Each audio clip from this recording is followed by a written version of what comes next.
Aviones de guerra.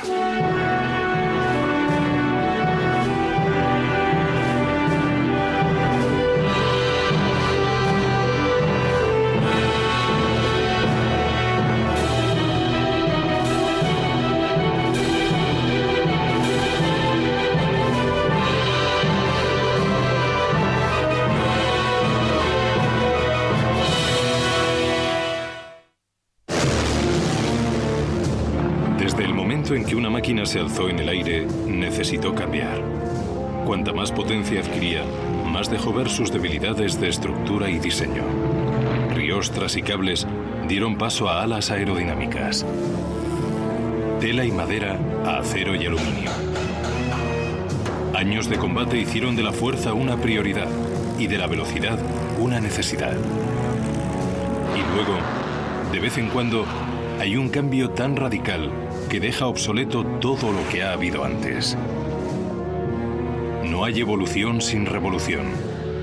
Tal cambio iba a afectar a los aviones de guerra. La era del reactor.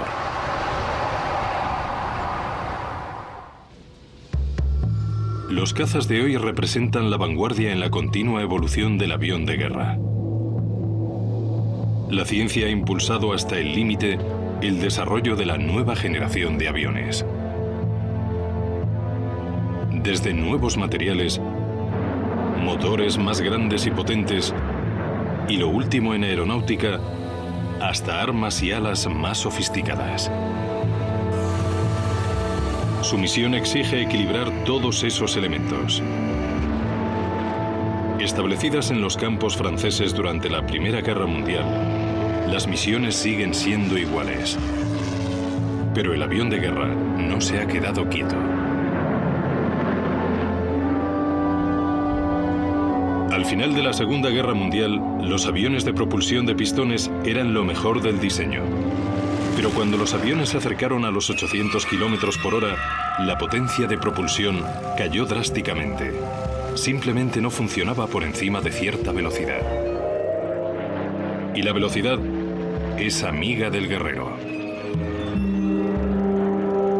Para volar aún más deprisa, algo básico tenía que pasarle al avión de guerra. Wharton, Inglaterra. Una nueva clase de avión. No utiliza propulsor o motor de pistones, ni está construido con madera, tela o metal. En realidad, está hecho casi a mano de amalgamas de fibra de carbono. Todo en este avión es revolucionario. El Eurofighter Typhoon, la culminación de más de 10 años de desarrollo y un siglo de conocimiento. Recién salido de fábrica, el Eurofighter es el avión europeo de primera línea. Y en su interior está lo que ha forzado todo ese cambio.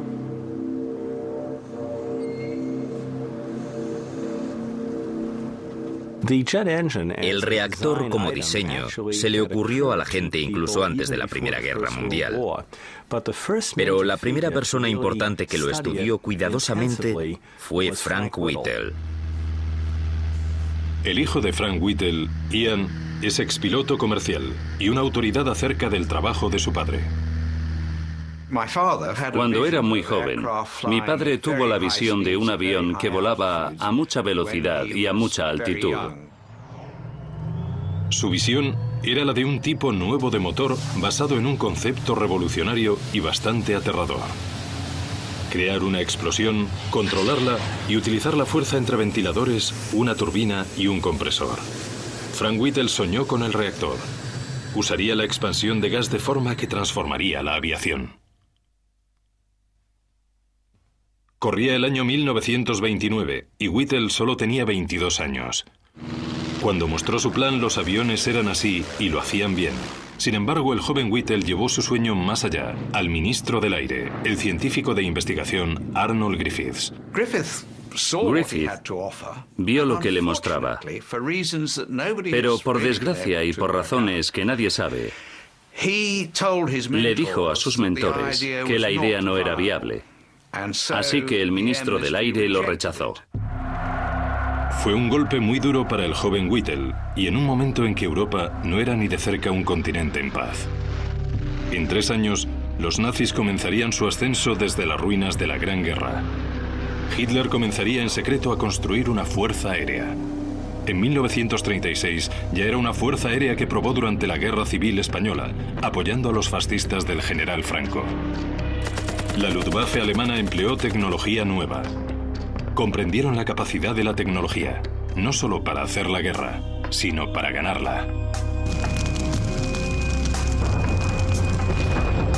En 1936, el joven físico alemán Hans von Heine había conseguido todo el apoyo de un gigante de la fabricación de aviones, Ernst Heinkel.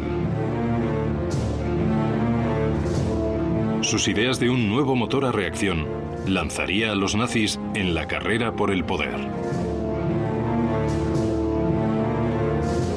En Inglaterra, por la calle de fuera, Frank Whittle solo soñaba con tal apoyo. No pudieron construir más que un motor. Así que cuando el motor se rompía tenían que repararlo con lo que tenían. Y no tenían dinero suficiente para probar el compresor o la turbina por separado. Pero Whittle persiguió su sueño obstinadamente y casi le costó la vida. La prueba del primer motor fue de risa porque, sin que ellos lo supieran, un poco de combustible se filtró en la cámara de combustión. Así que cuando lo encendieron, el motor empezó a revolucionarse y perdieron el control. En esta reconstrucción de la primera prueba del motor primigenio sale Frank Whittle. Mi padre estaba allí con la válvula del combustible. La cerró y el motor se aceleró. Solía contarme que no salió corriendo porque tenía tanto miedo que no podía moverse. Yo creo que era su niño y que de ninguna manera lo abandonaría. Por suerte para las autoridades británicas, no se marchó, porque aunque era alto secreto, en Alemania Heinkel y von Heine tenían listo su reactor y el primer avión a reacción del mundo, el Heinkel HE-178 que voló el 27 de agosto de 1939. En la carrera armamentística que definiría el futuro de la potencia aérea, una parte ya estaba lista. Aunque al menos Whittle ya tenía un motor que funcionaba. A mediados de 1939, el reactor estaba demostrando ser una cosa muy buena. Pero claro, 10 años después de que se lo mostrara al ministro del Aire. Y apenas unos meses antes de la mayor guerra del siglo XX. Puede que apestara a cordita, pero por fin los comandantes militares ingleses querían lo que ofrecía Whittle.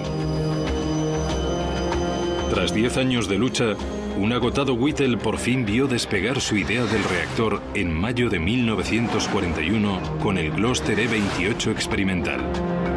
Alemania, sin embargo, ya iba por delante en la carrera armamentística más importante de la historia de la aviación. La más mortal de todas las innovaciones era el Messerschmitt Me-262. Con 2 motores a reacción colgando en vainas bajo las alas, el Me-262 era 160 km por hora más rápido que el caza de motor de pistón más rápido. El 25 de julio de 1944, el Me-262 se convirtió en el primer avión a reacción en ir a la guerra. Por fin, en 1944, la compañía Gloster sacó el Meteor, el primer reactor fabricado por la RAF. La visión de Frank Whittle fue confirmada. Cuando el Meteor estuvo operativo, lo único que pudo decir fue: ya era hora.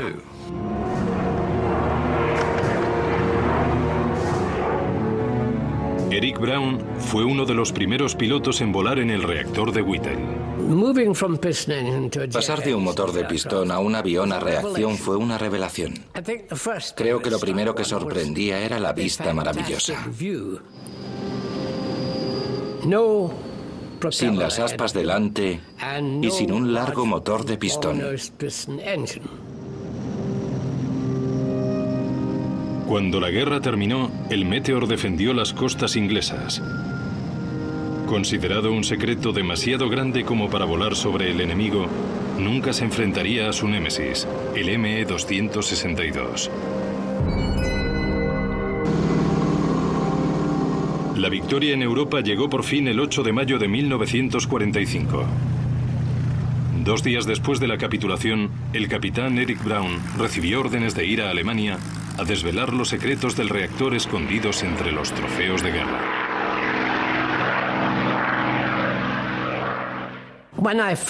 Cuando vi por primera vez el ME-262, me pareció un avión letal. Me recordó mucho a un tiburón. Todo ello tenía un aspecto mortal.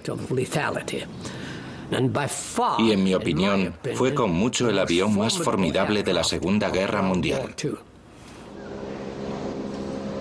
Aquí, en Seattle, Washington, están descubriendo los secretos del avión a reacción más temido de Hitler, el ME-262. Las innovaciones alemanas y británicas tomaron caminos alternativos para llegar al mismo fin. Había una diferencia palpable entre el motor que usaba el 262, el Jumo 004 y el Meteor británico. Los dos nuevos motores a reacción producían un empuje parecido, pero había una diferencia fundamental en cómo respiraban. El motor de Whittle usaba un disco compresor grande en la parte frontal del motor. Eso obligaba al aire a salir de forma centrífuga a las cámaras de combustión que rodeaban el disco central. Lo llamaron motor centrífugo. El aire entra aquí y un solo disco lo comprime con las palas. Cuando el aire está comprimido, sale y se curva sobre estos huecos que llevan la presión del aire al tubo de combustión. En cuanto hay suficiente presión de aire, introducimos el combustible y tenemos la mezcla de aire y combustible. Hasta ahí bien. El piloto entonces pulsa el interruptor y lo enciende. Todo está interconectado y hace...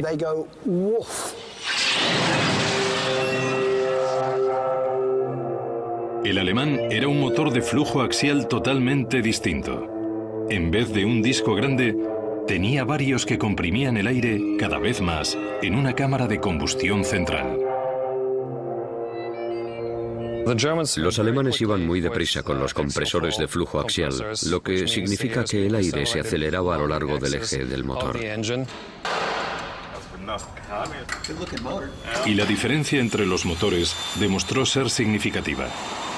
Para que los motores fueran más y más potentes, había que añadir más y más aire al oxígeno de los quemadores.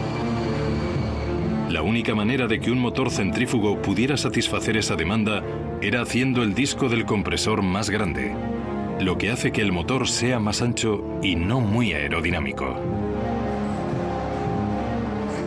Para que el motor de flujo axial del ME-262 introdujera más aire, lo único que los ingenieros tuvieron que hacer fue añadir más discos compresores. Eso significó un motor más largo y esbelto, mucho mejor para aviones aerodinámicos. Aunque en 1944 tenía una gran desventaja. Los materiales disponibles en aquella época no aguantaban las presiones y temperaturas que producían esos motores.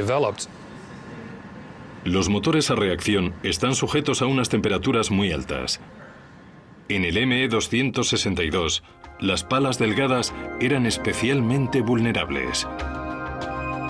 Su motor solo duraba una media de 25 horas, incluso menos si el flujo de combustible no se regulaba adecuadamente con el uso sensato del acelerador. Eric Brown era uno de los pilotos de pruebas británicos.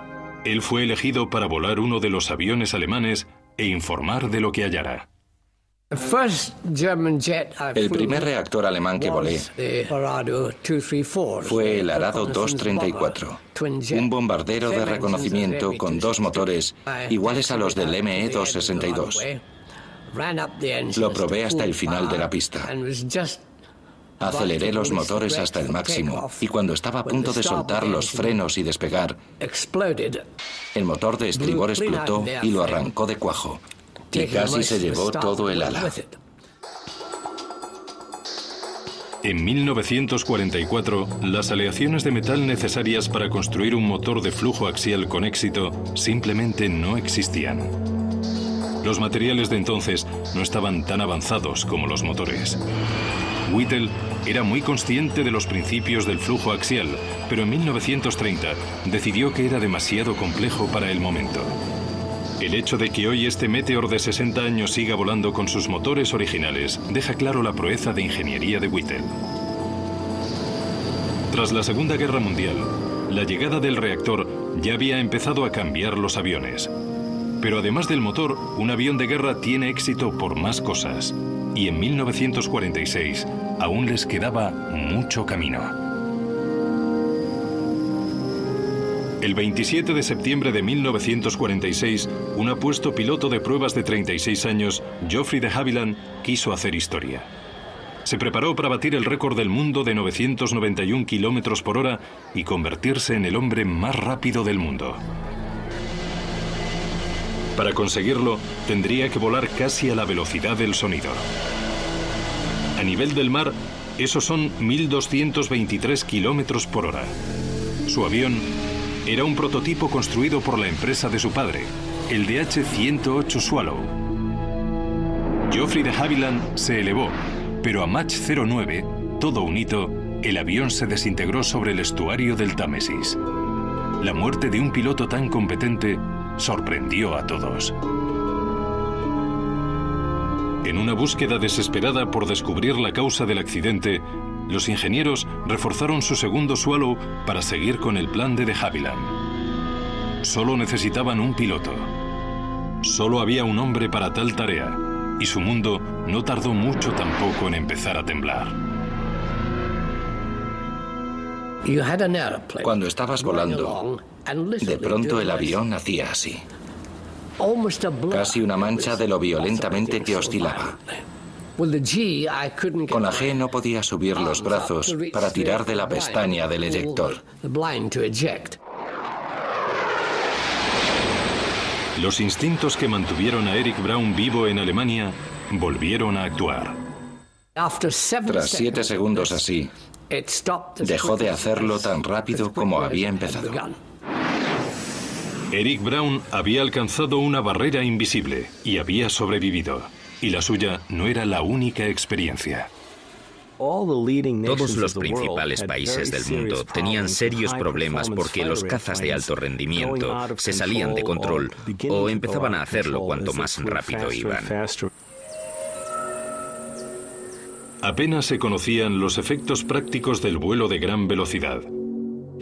Se construyeron nuevos túneles de viento para simular grandes velocidades cercanas a la del sonido, velocidades conocidas como transónicas.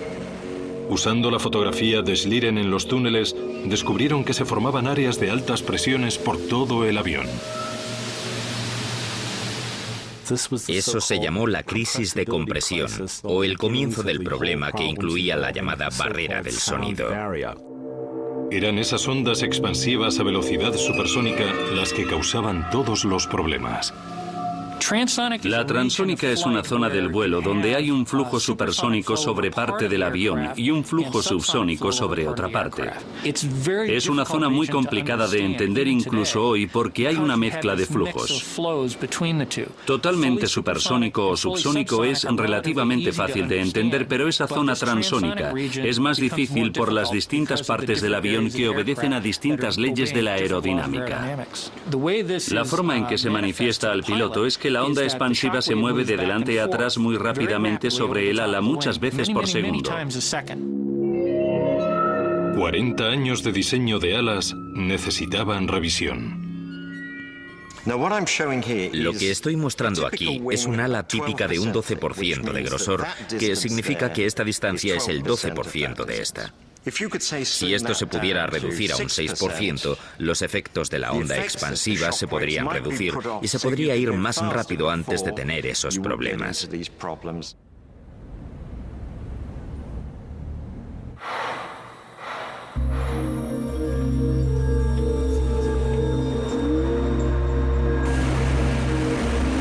historia iba a completarse. Los primeros aviones tenían alas delgadas diseñadas para cortar el aire. Cuando se comprendió mejor la aerodinámica, los alemanes descubrieron que un ala más gruesa podía generar más empuje.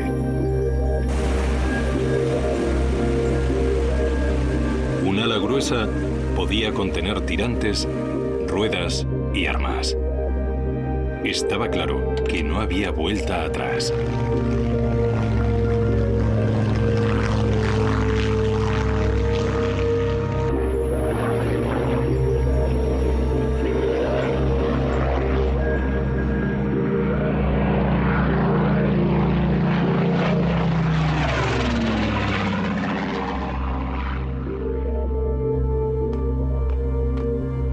En la Alemania anterior a la Segunda Guerra Mundial, descubrieron una solución simple y perfecta que usaba un ala ancha que parecía delgada al aire de cara.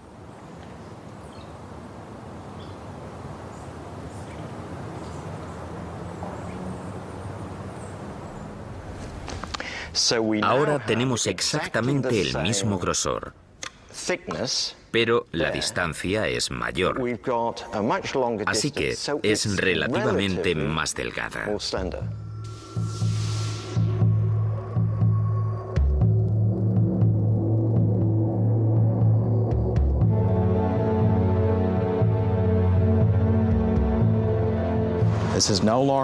Ya no eran esas viejas alas rectas con los motores a reacción atados a ellas. Esto es un caza moderno tal como lo entendemos hoy.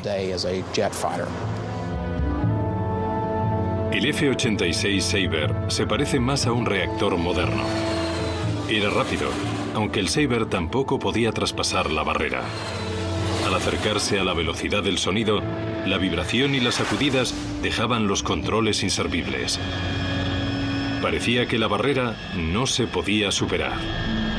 En 1946, en el lago seco Muroc de California, que luego sería la base Edwards de las Fuerzas Aéreas, un avión de investigación secreto emprendía su primer vuelo. No era un reactor, era pequeño, con alas delgadas como cuchillas sin pulir. Apenas era mayor que un cohete. Se llamaba Bell X-1. Y se había construido con un único propósito: traspasar la barrera del sonido. El programa del X-1, llamado XS-1 de Experimental Sónico 1, era un programa de desarrollo para investigar la capacidad supersónica del avión. Con suficiente combustible para un vuelo de 90 segundos, se lanzaba desde un B-29 Superfortaleza.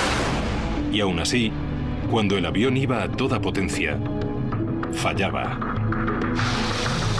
Cuando la nave entraba en la zona transónica, el Bell X-1 caía incontrolablemente. Las superficies de control que llevaban el avión arriba o abajo, como cualquier avión, no estaban en las alas delanteras, sino en las traseras. El foco estaba en la cola. Esto es una maqueta de la cola del X-1. Cuando las superficies al final de la cola se mueven arriba y abajo, hacen presión sobre el aire entrante y fuerzan el aparejo arriba o abajo como un avión.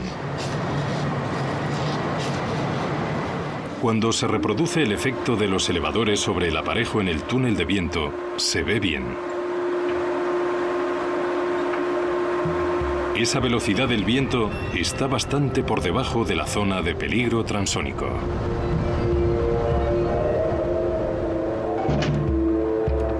Cuando se añade humo, se puede ver el flujo de aire continuo alrededor del ala, pero al acercarse a la velocidad del sonido, las ondas expansivas de las alas delanteras crean turbulencias sobre cualquier cosa que esté en su estela.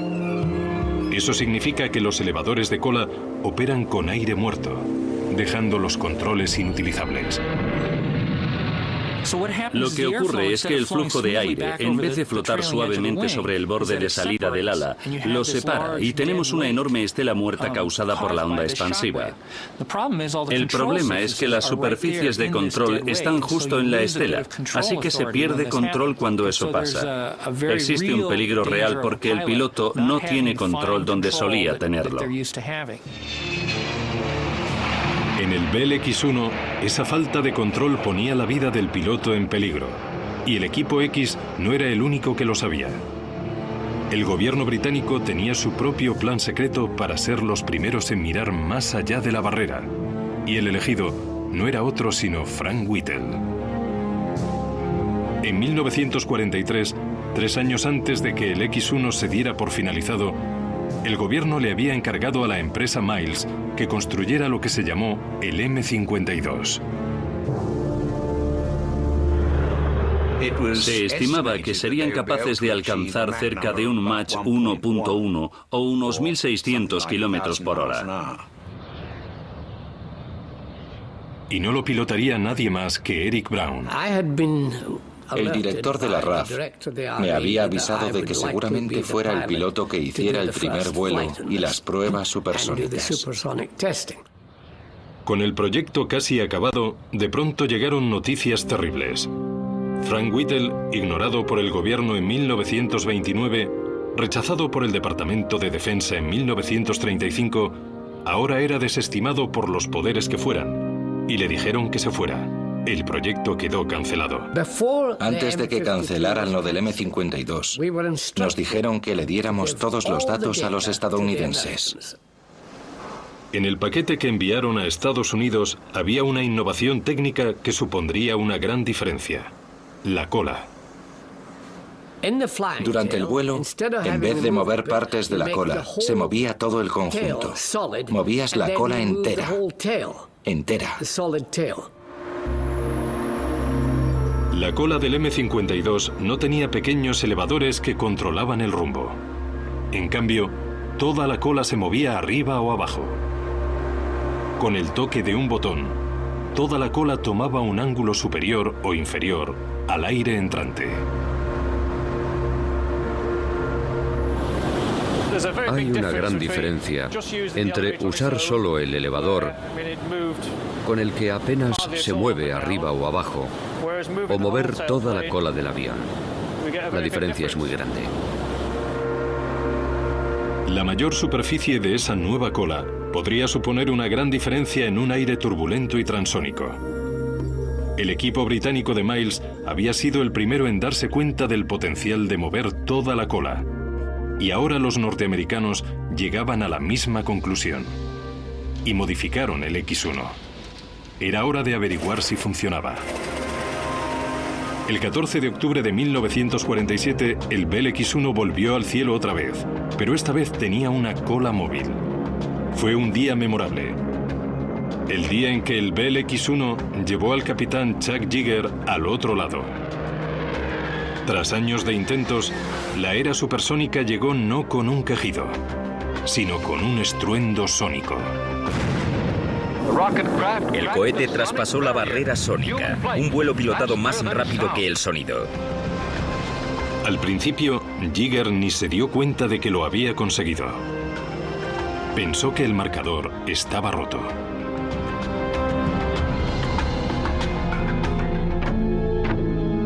El primer caza que se benefició de la cola móvil fue el F-86 Sabre.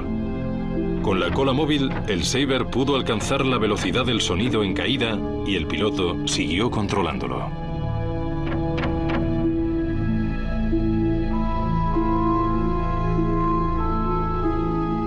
Hasta hoy, este avión aún se considera uno de los aviones más bellos jamás construidos.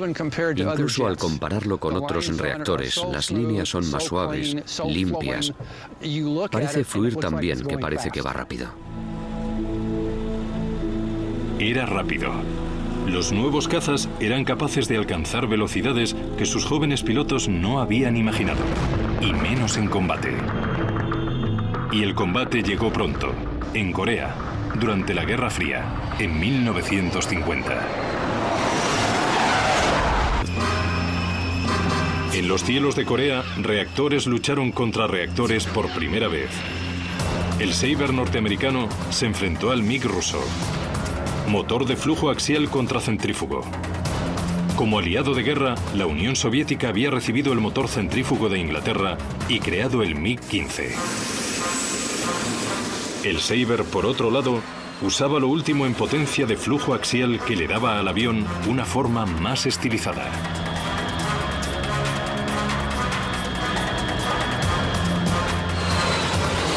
Jill Hasler voló 101 misiones en un F-86 Sabre. Estos son los alerones. La cola es hidráulica. Lo único que no lo es el timón, y se opera así. El avión lleva 6 ametralladoras M3 de calibre 50. Al disparar las 6 ametralladoras a la vez, sentías el tirón. El avión frenaba por el retroceso que todo el avión absorbía.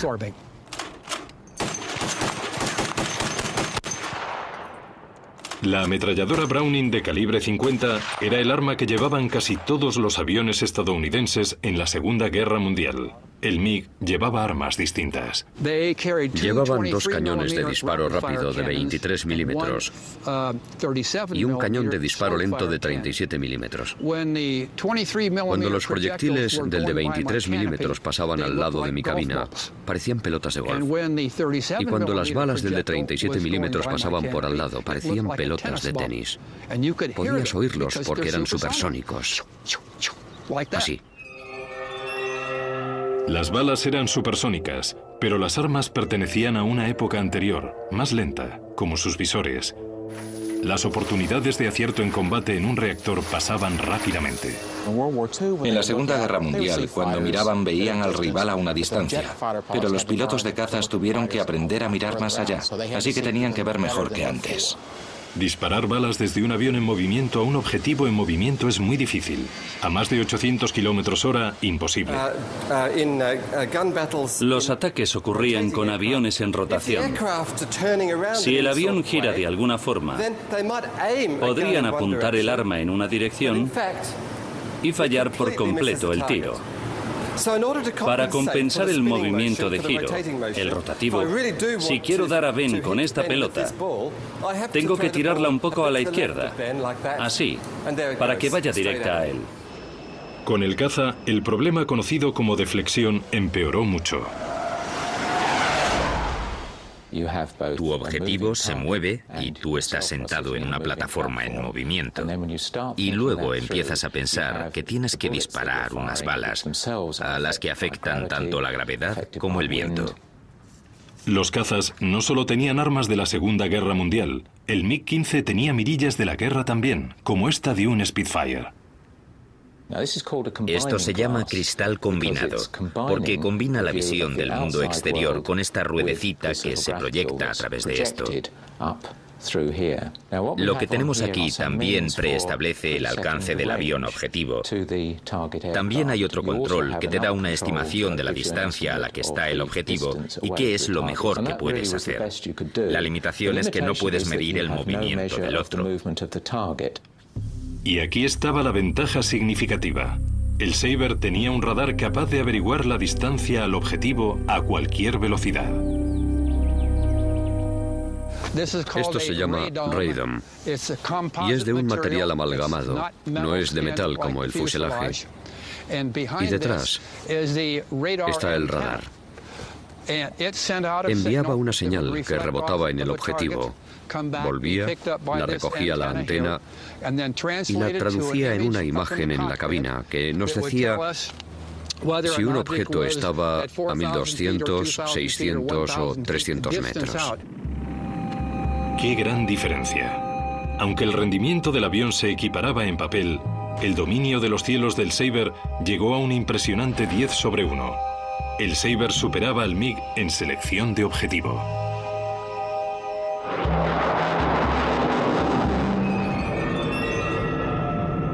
En 1949 la Unión Soviética detonó su primera bomba atómica y la carrera se hizo nuclear. El mundo tenía un escenario de pesadilla. Moscú y Washington a tiro de piedra el uno del otro, y montones de bombarderos con armas nucleares. Daba mucho miedo. Los gobiernos de ambos bandos se prepararon para un ataque nuclear. La supervivencia dependería de una cosa: el tiempo de reacción. Necesitaban un avión tan rápido que pudiera destruir a los atacantes antes de que alcanzaran sus objetivos. Y los dos bandos estaban invirtiendo en ello. El interceptor supersónico. Necesitábamos un avión extremadamente rápido que alcanzara velocidades supersónicas muy rápido, porque solo hace falta un bombardero que lleve armas termonucleares para destruir ciudades enteras. Nos jugábamos muchísimo.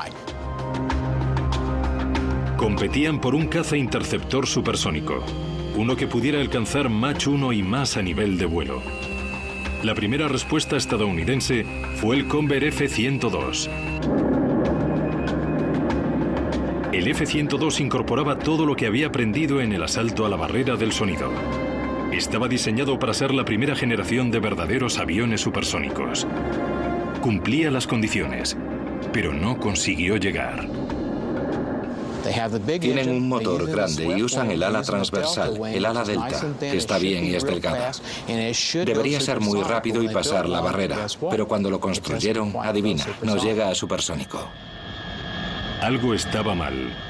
El F-102 era la suma de todo lo que los científicos aeronáuticos sabían. Tenía el motor a reacción y la última ala, pero no podía pasar la barrera. Volvieron los problemas. Acudieron al aerodinámico, el Dr. Richard Whitcomb de la NASA. Casi todos los aviones supersónicos no traspasaban la barrera por este problema. ¿Cuál era el problema?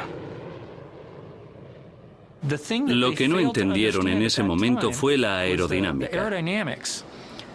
Acabaron con la parte más ancha del fuselaje en el medio. Y entonces la parte más ancha de las alas se unía al fuselaje en ese punto. Si hacías una serie de cortes transversales de todo el avión, encontrabas que esa zona tenía un enorme bulto o joroba en el medio. Pero los científicos ya habían pasado por eso. La fotografía de Schlerin mostró las pistas. Se habían dejado una. Cuando iban a alcanzar la velocidad del sonido, no había ondas expansivas en el fuselaje y otras partes del avión, sino que había una sola, una enorme onda expansiva en todo el avión. Todas convergían en una. Whitcomb no veía las alas y el fuselaje como partes separadas, sino como un cuerpo combinado, y midió el aumento de la zona de corte transversal en todo el cuerpo.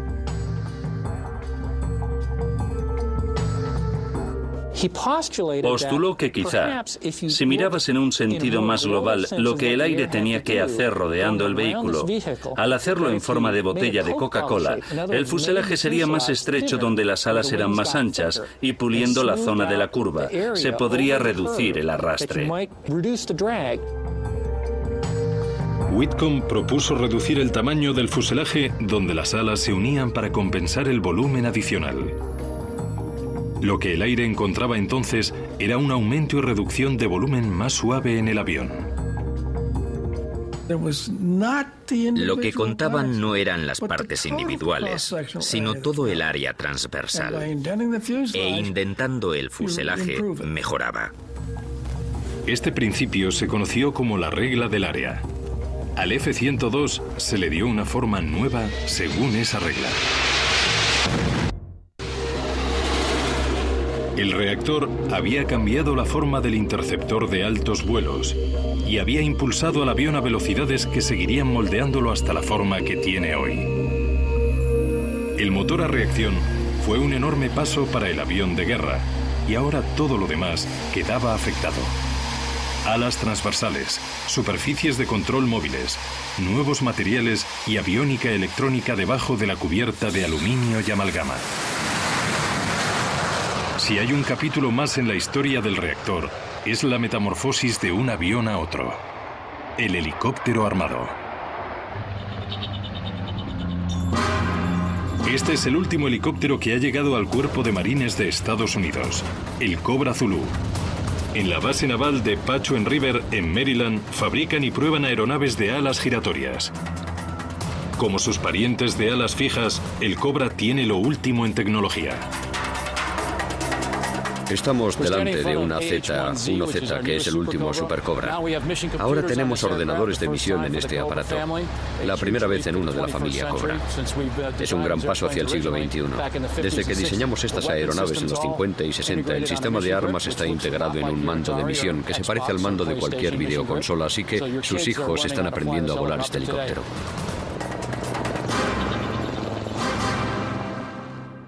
Es una idea que ha estado presente desde los bocetos de Leonardo da Vinci en el siglo XV, aunque el helicóptero no levantó el vuelo hasta que pioneros como Fokker en Alemania o el ucraniano Sikorsky emigrado a Estados Unidos hicieron funcionar la tecnología del siglo XX en una idea de 500 años. Este es Igor Sikorsky a los controles en su primer vuelo de prueba en 1939. En la Guerra de Corea en 1959, el helicóptero encontró un papel humanitario vital. El mayor problema en Corea fue sacar a los heridos del combate y llevarlos a los hospitales rápidamente. El helicóptero demostró ser un salvavidas, a pesar de que su enorme motor de pistón limitaba su potencial. Este es el típico motor de pistón de los años 40 y 50. Grande, aparatoso, pesado, todo lo necesario para que no fuera bueno. Pero luego, a mediados de los 50, llegó el motor axial turbo, más pequeño, más ligero, mucho más simple y 2 o 3 veces más potente. En el helicóptero, el motor a reacción no usa su potencia para el empuje como en un avión. El reactor transformaría el helicóptero.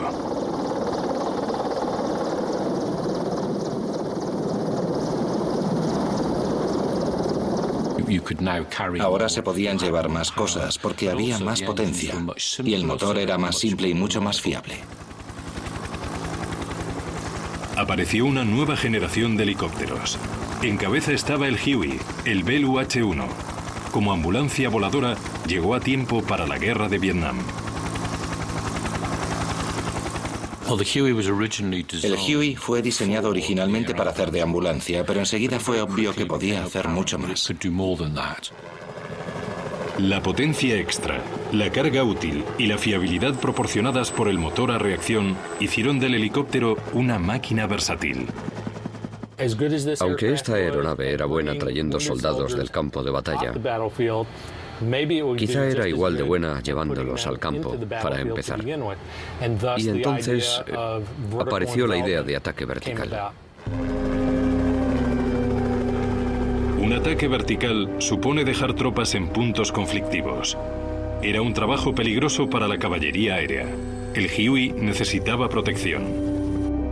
Se fijaron ametralladoras y cohetes a los lados, y enseguida una versión armada volaba en convoy con los portatropas.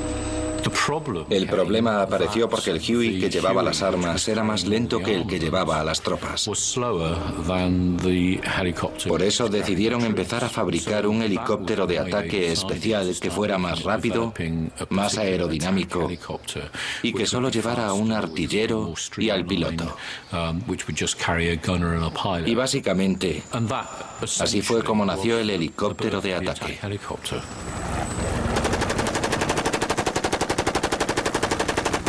Lo llamaron Cobra y lleva en acción desde entonces.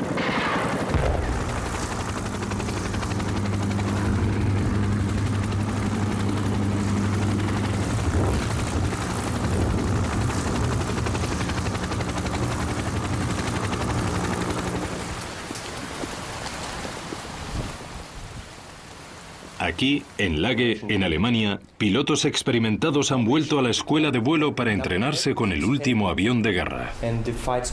Estos pilotos volarán muchas horas con simuladores antes de poder acercarse a la cabina del nuevo lanzamiento, el Eurofighter.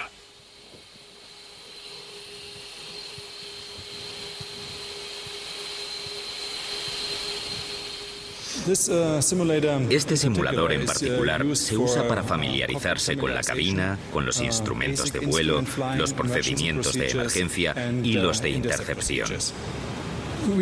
Empezamos a entrenar aquí a los primeros pilotos del Eurofighter de las Fuerzas Aéreas Alemanas, no solo para que ellos se familiaricen con el avión, sino para formarles sobre el simulador y que puedan entrenar luego a otros estudiantes. Tras cientos de misiones simuladas en tierra, los pilotos por fin están listos para su primer vuelo. Y también lo está su último avión. Tras 10 años de pruebas meticulosas, el Eurofighter se ha unido a un escuadrón activo en Alemania. La tripulación representa miles de horas de vuelo. El avión de guerra, 100 años de evolución técnica. Y cuando se cierra la cabina, los dos se vuelven uno con increíble coordinación. Un ordenador lleva el avión. El hombre lleva la misión. La tecnología lo ha hecho posible. Nunca está quieta. Su evolución es lenta y en progresión, pero de vez en cuando llega una onda expansiva que lo cambia todo. El reactor creó esa onda.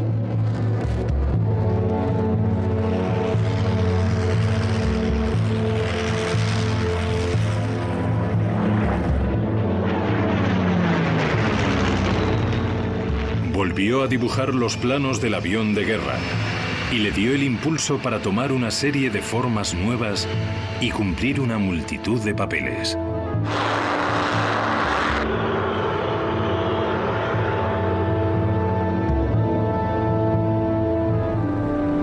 El reactor llevó al avión de guerra del siglo XX al XXI. Ningún avión ni ninguna guerra volverán a ser iguales.